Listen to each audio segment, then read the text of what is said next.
this up. Oh, there we go. All right. Hey everyone, my name's Chrisma Rush, and I am coming at you with a dose of hope today. So I just got done with a graduation from our treatment facility in town, which is called Marco. And so we got to celebrate an individual getting through their 90-day programming there, and they are now employed and will be transitioning out, and it's exciting. And so what I came up today in like the conversation, because we all celebrate and eat afterward, is somebody asked me from this individual's family about how many people end up recovering.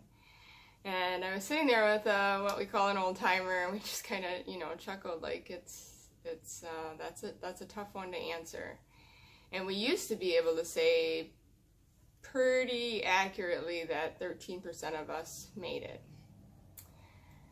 When somebody goes through a treatment center, it was very often, not everybody that you would see in your group that you would go through with would have a successful recovery. Now again, that goes back to going into an unsupportive relationship or home environment, or a not recovery-oriented employment environment. So those two things play a big part in somebody's recovery. But what I was able to reflect on was that those statistics really probably don't hold true anymore, because of a lot of evidence-based approaches that have come into light over the last 5 years. So drug court is one of them, and we have that up and going. And if you haven't had the chance to see how amazing that is, that happens every Wednesday morning at 9 a.m. at the courthouse. And the other thing that we're doing when we talk about evidence-based approaches is the recovery coaches that we have at Lighthouse that have been trained and have lived experience. And that's really, that peer-to-peer support is what matters. And that has more credibility for somebody who's starting their recovery journey than somebody, that wouldn't necessarily have that lived experience. So now, I'm not saying that we don't need other aspects of, like a clinical portion, like counseling and things like that, and treatment, sober living. They all play a part in it. But recovery coaches is part of the team, right? It's somebody who helps somebody plan their recovery goals and also helps them stay accountable to what they want to achieve in regards to their recovery.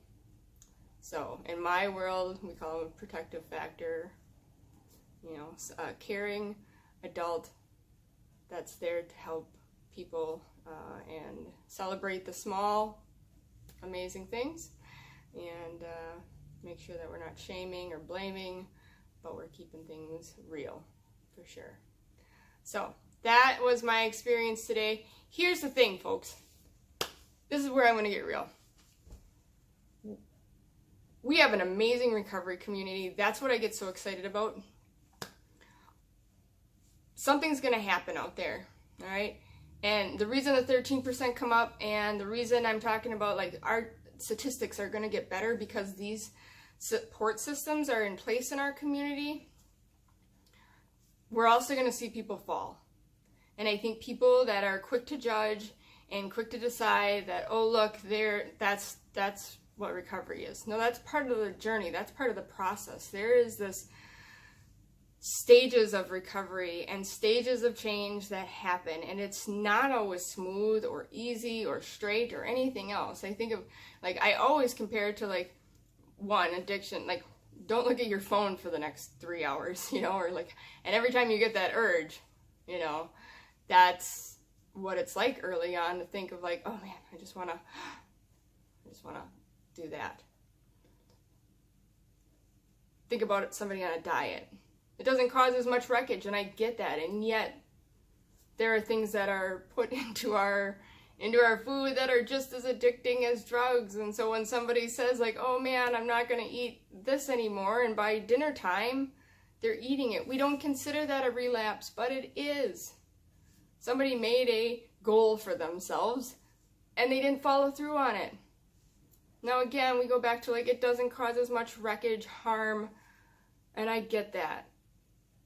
I just use those examples so people can have an understanding of what I'm talking about when it comes to like somebody who does have a relapse, or somebody that's out there who might be helping out with the center and might be in the process of like their stages of change, you know, or they're in harm reduction. So maybe they're, you know, doing this, but they've quit doing this, this, and this. It's our work to not judge that. We want to celebrate that they're not doing this, this, and this. And hopefully it's a little less harm, you know, and is our ultimate goal to be like abstinent? Absolutely. Ultimate goal is to be abstinent. But we need to support people to make that decision and come to that understanding for themselves. That's what we're here to do and support. So there's going to come times or situations where somebody hears or somebody knows of a relapse that happened, or somebody knows somebody that's helping out at the center, and maybe they're still, you know, they know that they've used this or they've had a drink or whatever. When they're working with us, they're giving back. They have a sense of purpose, which is a start of their recovery. It doesn't pay to judge somebody that is in the process of trying to build themselves up by being of service. So I just wanted to like let people know that we need to treat people with love and respect and encouragement, and when they fall, they fall. We're not going to give up on them. We're not going to start loving them and stop supporting them because that happens. But we have the ability to do that. That's what we're here for, you know. Because we've all fallen. I think that's, man. I didn't just say, oh, I'm going to recover and do this thing, and I never picked up a substance again. That is not what happened.